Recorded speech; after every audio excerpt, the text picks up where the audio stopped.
When you picture a court jester, what comes to mind? Perhaps a brightly dressed clown, jingling with bells, forever tumbling and cracking jokes for the amusement of a bored king. But the true story of the medieval jester is far richer and far stranger than most of us imagine.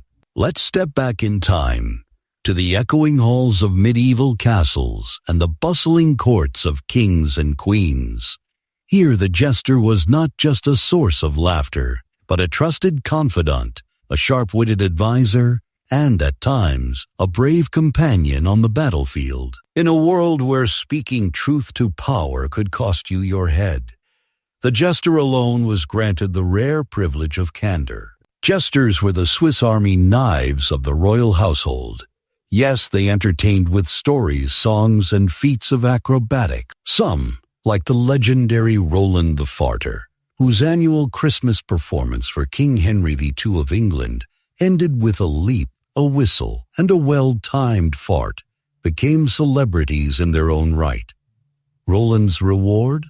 Not just applause, but a manor house and 30 acres of land. Clearly, there was nothing foolish about being a jester. But jesters did much more than make people laugh. They were often highly educated, quick-thinking, and politically astute.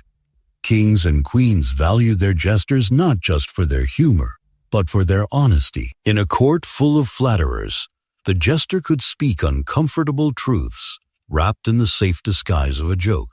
Some even acted as messengers, negotiators, and, when the need arose, bearers of bad news. The jester's influence extended beyond the castle walls. In times of war, they marched with the army, using mockery and satire to demoralize the enemy and rally their own troops. Imagine a jester striding at the front lines, hurling clever insults across the field. Psychological warfare at its most theatrical. The night before battle, jesters would entertain the soldiers, easing their fears with stories, songs, and laughter. In the chaos of war, a well-timed joke could be as powerful as a sword. Jesters came from all walks of life. Some were former students, others ex-monks or clever servants. What they shared was not a particular look, but a particular mind, sharp, observant, and endlessly inventive. Contrary to the image of the jester in motley and bells, most court jesters dressed much like the nobility they served. The classic costume, colorful robes, floppy hats, and jingling shoes was more often worn by traveling entertainers who performed at fairs and festivals for the public. In a time when criticizing the king could mean death, the jester's freedom was extraordinary. They could mock the mighty, point out the emperor's new clothes, and offer advice that no one else dared to give. This unique position made them both respected and, at times, feared. Their loyalty and honesty earned the trust of their royal masters, and their wit kept them alive.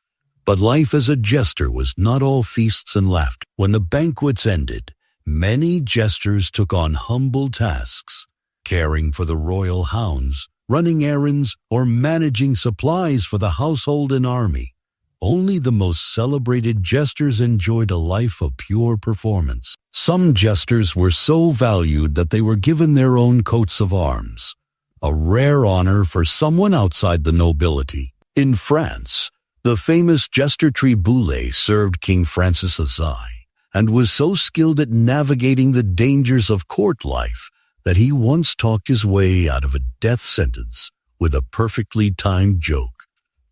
When the king told him he could choose how he would die, Triboulet replied, "Of old age." The king, amused, spared his life. Jesters were astonishingly versatile.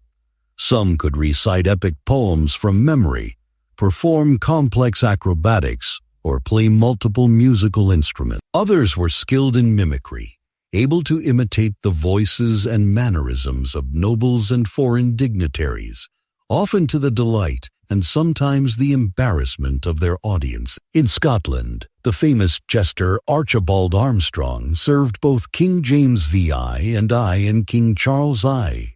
and his sharp tongue was so legendary that he was eventually dismissed for offending too many powerful people. Not all jesters were men. Women like Mathurin, who entertained the French court in the late 16th and early 17th centuries, were known for their sharp wit and ability to diffuse tense political situations with a well-placed quip. The influence of jesters extended beyond the royal courts. In the 18th and 19th centuries, the tradition of the jester evolved into the role of the circus clown and the pantomime fool, characters who continued to use humor to challenge authority and reflect society's follies.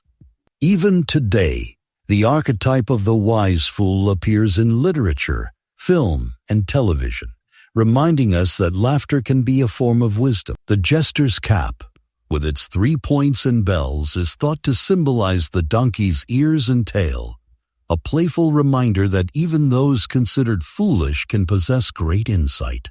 The phrase jester's privilege refers to the special freedom they enjoyed to mock and criticize without fear of punishment, a concept that still resonates in discussions about free speech and satire.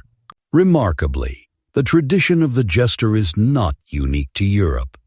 In India, the legendary Tenali Rama was a poet and jester at the court of King Krishnadevaraya, famous for his clever solutions to difficult problems. In China, imperial jesters were known as yuren, and some, like the famous Dongfang Shuo, became trusted advisors to the emperor, using humor to soften criticism and offer wise counsel. In Russia, tsars kept jesters who were known for their biting satire.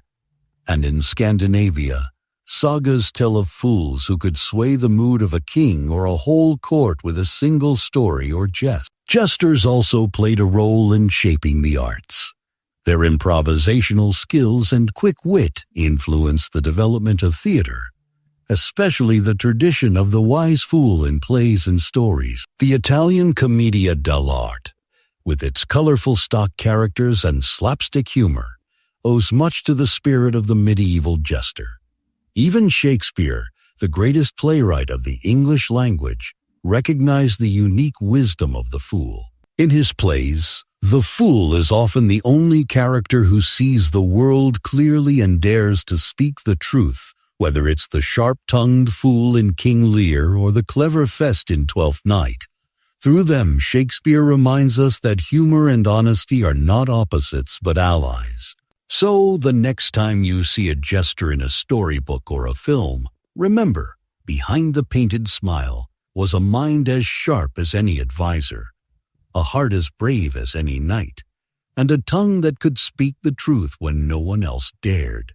In the grand theater of history, the jester was both player and critic, a reminder that sometimes the wisest words come wrapped in laughter, and that the courage to make others smile can change the world. Their laughter still echoes, reminding us that sometimes the bravest thing you can do is make someone smile.